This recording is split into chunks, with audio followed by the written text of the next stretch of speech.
केंद्रीय सतर्कता आयोग द्वारा आज से सतर्कता जागरूकता सप्ताह मनाया जा रहा है। प्रधानमंत्री ने की सराहना।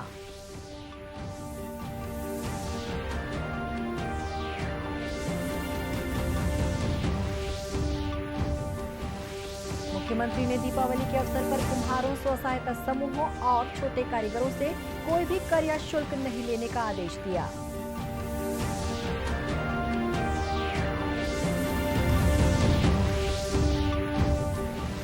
राज्यपाल ने विभिन्न क्षेत्रों में उल्लेखनीय प्रदर्शन करने वाली महिलाओं का सम्मान किया।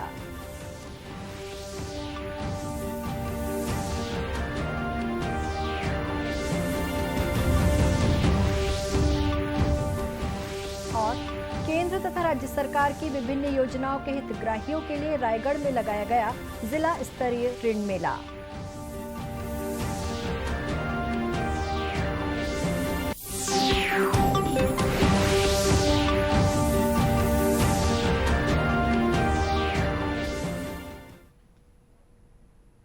नमस्कार, आप देख रहे हैं दूरदर्शन समाचार। मैं हूं शुभ्रा भट्टाचार्य। अब समाचार विस्तार से। केंद्रीय सतर्कता आयोग द्वारा आज से 1 नवंबर तक सतर्कता जागरूकता सप्ताह मनाया जा रहा है। इस वर्ष इस कार्यक्रम की थीम रखी गई है स्वतंत्र भारत 75 वर्ष, सत्य निष्ठा से आत्मनिर्भरता। इस सप्ताह के दौरान सभी संगठनों द्वारा अपने सभी कर्मचारियों को एक साथ लाने, सतर्कता से संबंधित सामान्य मुद्दों के बारे में जागरूकता लाने और भ्रष्टाचार तथा अनैतिक प्रथाओं को समाप्त करने की दिशा में एक प्रेरणादायक माहौल बनाने के लिए प्रोत्साहित किया जाएगा। इस मौके पर प्रधानमंत्री नरेंद्र मोदी ने अपने संदेश में कहा है कि केंद्रीय सतर्कता आयोग द्वारा 26 अक्टूबर से 1 नवंबर तक सतर्कता जागरूकता सप्ताह के आयोजन के बारे में जानकर प्रसन्नता हुई। भारत की विकास यात्रा में देश के नागरिकों की मेहनत, सजगता और समाज तथा राष्ट्र के प्रति जिम्मेदारी के भाव की भूमिका अहम है। जन भागीदारी और सामूहिकता की शक्ति से ऊर्जित देश आज बड़े संकल्प लेता है और उन्हें हासिल करता है। उन्होंने कहा है कि भारत का जन सामर्थ्य पूरी दुनिया में एक नया विश्वास भर रहा है। इस संदर्भ में आयोग द्वारा सतर्कता जागरूकता सप्ताह के विषय के रूप में स्वतंत्र भारत 75 वर्ष, सत्य निष्ठा से आत्मनिर्भरता का चयन प्रशंसनीय है। श्री मोदी ने कहा है कि सबका साथ, सबका विकास, सबका विश्वास, सबका प्रयास के मंत्र के साथ देश बीते 7 सालों से भ्रष्टाचार के खिलाफ जीरो टॉलरेंस की नीति लेकर तेजी से आगे बढ़ रहा है। समग्र और निरंतर प्रयासों से देश में एक विश्वास कायम हुआ है कि भ्रष्टाचार को रोकना संभव है। उन्होंने कहा है कि आज समय अनुकूल और सुचितापूर्ण व्यवस्थाएं लोगों की जिंदगी को आसान बना रही हैं। देश के नागरिकों को सशक्त करने के लिए जिस तरह तकनीक और नागरिकों की सत्यनिष्ठा को ताकत बनाया गया है, उसने सामान्य जनों का आत्मविश्वास और आत्मसम्मान बढ़ाया है। प्रधानमंत्री ने कहा कि आज देश में जो सरकार है वो देश के नागरिकों का भरोसा करती है। पारदर्शी और सहज व्यवस्थाओं के कारण देश के जन जन में ये भरोसा भी कायम हुआ है कि अब भ्रष्टाचारी बच नहीं सकता। आज़ादी के अमृतकाल में आत्मनिर्भर भारत के विराट संकल्पों की सिद्धि की तरफ देश बढ़ रहा है। अमृतकाल में हम सबको एक बात हमेशा याद रखनी है, राष्ट्र प्रथम। मुझे विश्वास है कि केंद्रीय सतर्कता आयोग का ये आयोजन एक बेहतर भविष्य के लिए जीवन में, विशेषकर सार्वजनिक जीवन में सत्य निष्ठा, पारदर्शिता और जवाबदेही को बढ़ावा देने में महत्वपूर्ण सिद्ध होगा। उन्होंने आयोग को इस पहल और भविष्य के प्रयासों के लिए शुभकामनाएं दी हैं। मुख्यमंत्री भूपेश बघेल ने दीपावली के अवसर पर कुम्हारों, स्व सहायता समूहों, छोटे कारीगरों से कोई भी कर या शुल्क नहीं लेने और उन्हें पूर्ण सहयोग और समस्त आवश्यक सुविधाएं उपलब्ध कराने के निर्देश जिला प्रशासन को दिए हैं। मुख्यमंत्री ने कहा कि कुम्हार द्वारा दिए, दीप, मूर्तियों, स्व सहायता समूहों और छोटे कारीगरों द्वारा अनेक सजावटी सामग्री सहित अपने तैयार उत्पादों की बिक्री की जाती है। इन लोगों पर कोई आर्थिक बोझ न पड़े और वे लोग सुविधाजनक रूप से सामग्रियों का विक्रय कर सकें, इसलिए इन लोगों से कोई शुल्क नहीं लेने का निर्णय लिया गया है। श्री बघेल ने इसी कड़ी में आम जनता से ये अपील की है कि वे दीपावली के मौके पर स्थानीय कारीगरों द्वारा तैयार सामग्रियां क्रय कर उन्हें भी अपनी खुशियों में शामिल करने की पहल करें। उन्होंने कहा है कि जहां तक हो सके लोग दीपावली में उपयोग में लाई जाने वाली सामग्री स्थानीय कारीगरों से ही खरीदें। राज्यपाल सुश्री अनुसुईया उइके ने कहा है कि छत्तीसगढ़ की बेटियों ने कला, साहित्य, विज्ञान, खेलकूद, पत्रकारिता, प्रशासन सहित हर क्षेत्र में परचम लहराया है और नाम रोशन किया है। ये बात रायपुर में राज्यपाल ने कर्म योगिनी सम्मान कार्यक्रम को संबोधित करते हुए कही। उन्होंने स्वयं के संघर्ष को याद करते हुए कहा कि बेटियों और महिलाओं को हर क्षेत्र में चुनौतियों का सामना करना पड़ता है, लेकिन इससे हार नहीं माननी चाहिए और सफलता हासिल करने के लिए दोगुने जोश के साथ जुट जाना चाहिए। राज्यपाल सुश्री उइके आज बेटी बचाओ बेटी पढ़ाओ संस्था द्वारा आयोजित सम्मान कार्यक्रम में मुख्य अतिथि बतौर शामिल हुई और उन्होंने विभिन्न क्षेत्रों में उल्लेखनीय प्रदर्शन करने वाली महिलाओं को सम्मानित किया। कार्यक्रम को पूर्व मुख्यमंत्री डॉक्टर रमन सिंह ने भी संबोधित किया। राष्ट्रीय टीकाकरण अभियान के अंतर्गत अब तक 102 करोड़ 96 लाख से अधिक कोविड रोधी टीके लगाए जा चुके हैं। पिछले 24 घंटों में कुल 12,428 लोगों में संक्रमण की पुष्टि हुई, जो कि 238 दिन में सबसे कम है। संक्रमण से स्वस्थ होने की दर 98.19% है। पिछले 24 घंटे में 15,950 से अधिक मरीज संक्रमण से ठीक हुए हैं। देश में इस समय सक्रिय मरीजों की संख्या 1,63,000 के करीब है। इधर छत्तीसगढ़ में कोरोना पॉजिटिविटी दर 0.11% रह गई है। राज्य में कल कोरोना संक्रमण के 25 नए मरीजों की पहचान हुई। वहीं 234 मरीजों का इलाज विभिन्न अस्पतालों और होम आइसोलेशन में चल रहा है। राज्य में अब तक करीब 2,24,42,000 से अधिक कोरोना रोधी टीके लगाए जा चुके हैं। राज्य के 1,56,74,861 लोगों को कोरोना का पहला टीका और 67,68,034 को कोरोना का दोनों टीका लगाया जा चुका है। हाथों में तिरंगा और गांधी जी की फोटो के साथ नंगे पैर केवल कुछ जरूरी सामानों के साथ बस्तर जिले के सैकड़ों आदिवासी करीब 250 किलोमीटर की पद यात्रा करते हुए आज रायपुर पहुंचे हैं। ये आदिवासी राज्यपाल अनुसुईया उइके को अपनी समस्याएं सुनाने आए हैं। अंतागढ़ ब्लॉक की 13 पंचायतों के 50 से अधिक गांवों के ग्रामीण अपनी विभिन्न मांगों का निराकरण न होने पर राज्यपाल से मिलने आए हैं।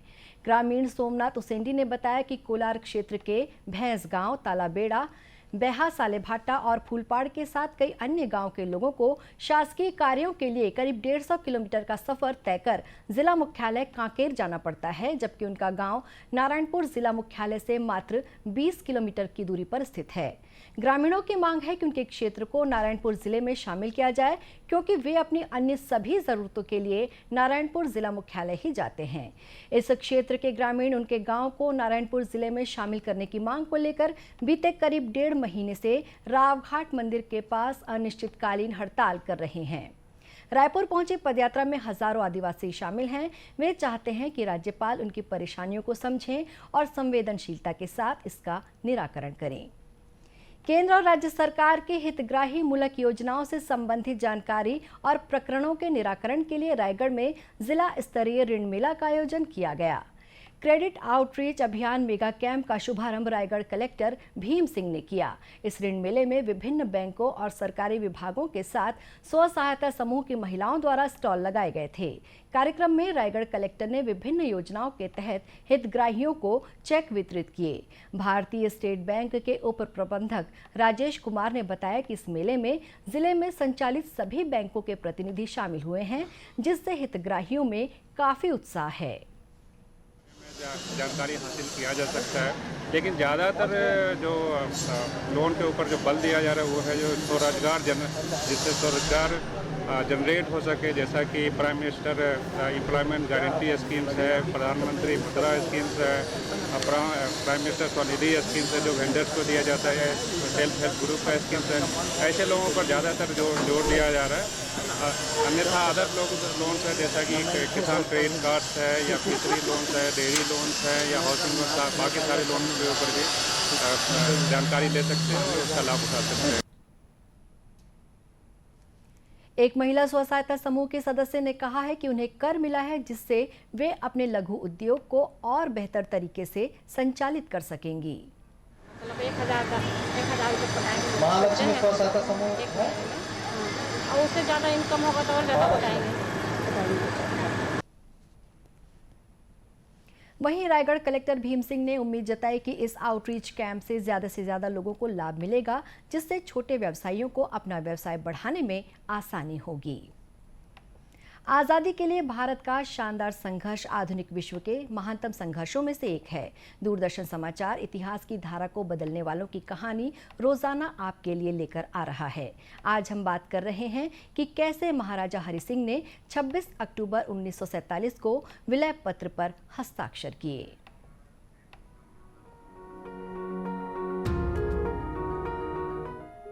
छब्बीस अक्टूबर के दिन सन 1947 में महाराजा हरि सिंह ने कश्मीर के भारत में विलय के लिए विलय पत्र पर हस्ताक्षर किए थे, जिसके बाद जम्मू कश्मीर भारतीय संघ में शामिल हुआ था। भारत के अंतिम गवर्नर जनरल लॉर्ड माउंटबेटन ने 27 अक्टूबर को इसे स्वीकृति दी थी और उसी दिन तड़के भारतीय सेना की प्रथम सिख बटालियन हवाई जहाज से श्रीनगर पहुंची, जहां उसने पाकिस्तान समर्थित कबायली हमले का प्रतिरोध किया।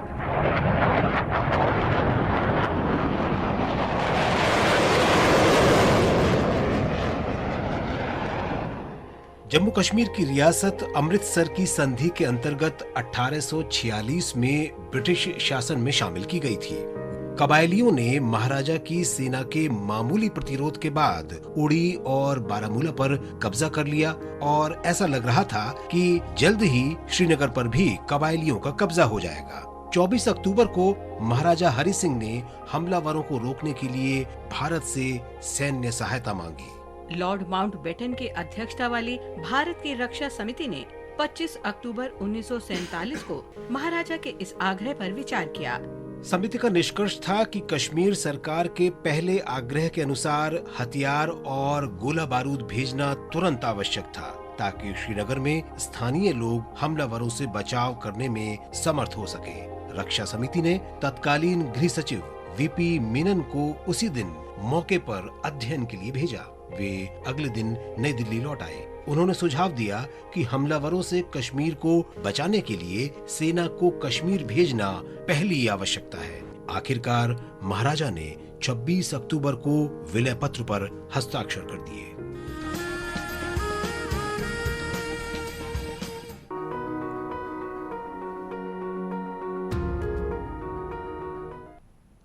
सदगुरु संत सदाराम साहिब और संत गोविंद राम के जन्मोत्सव के अवसर पर रायपुर स्थित शदानी दरबार परिसर में विभिन्न कार्यक्रमों का आयोजन किया गया। इस अवसर पर राज्य के अलग अलग क्षेत्रों से पहुंचे संतों की उपस्थिति में धार्मिक कार्यक्रम हुए। वहीं स्थानीय लोक कलाकारों ने सांस्कृतिक कार्यक्रम भी पेश किए।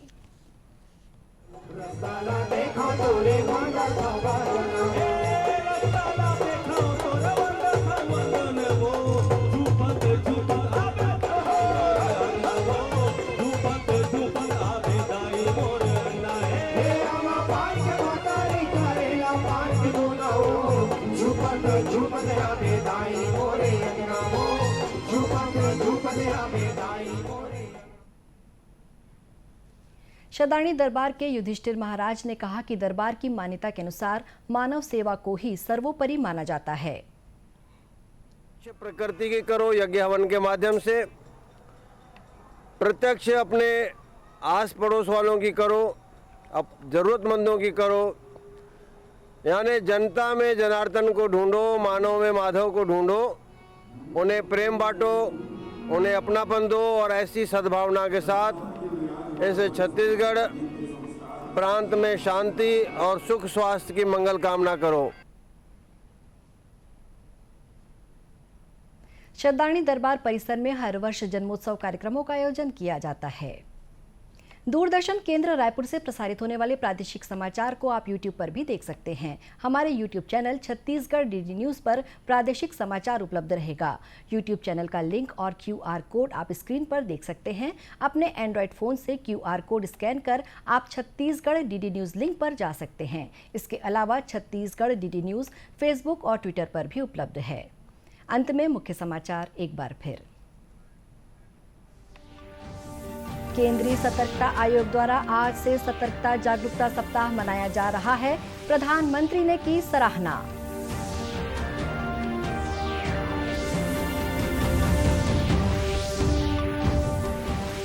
मुख्यमंत्री ने दीपावली के अवसर पर कुम्हारों, स्व सहायता समूहों और छोटे कारीगरों से कोई भी कर या शुल्क नहीं लेने का आदेश दिया।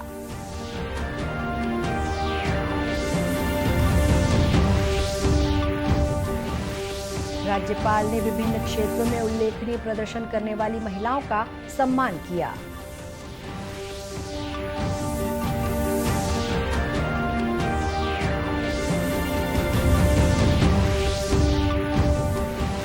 और केंद्र तथा राज्य सरकार की विभिन्न योजनाओं के हितग्राहियों के लिए रायगढ़ में लगाया गया जिला स्तरीय ऋण मेला। इसी के साथ ये समाचार बुलेटिन समाप्त हुआ। नमस्कार।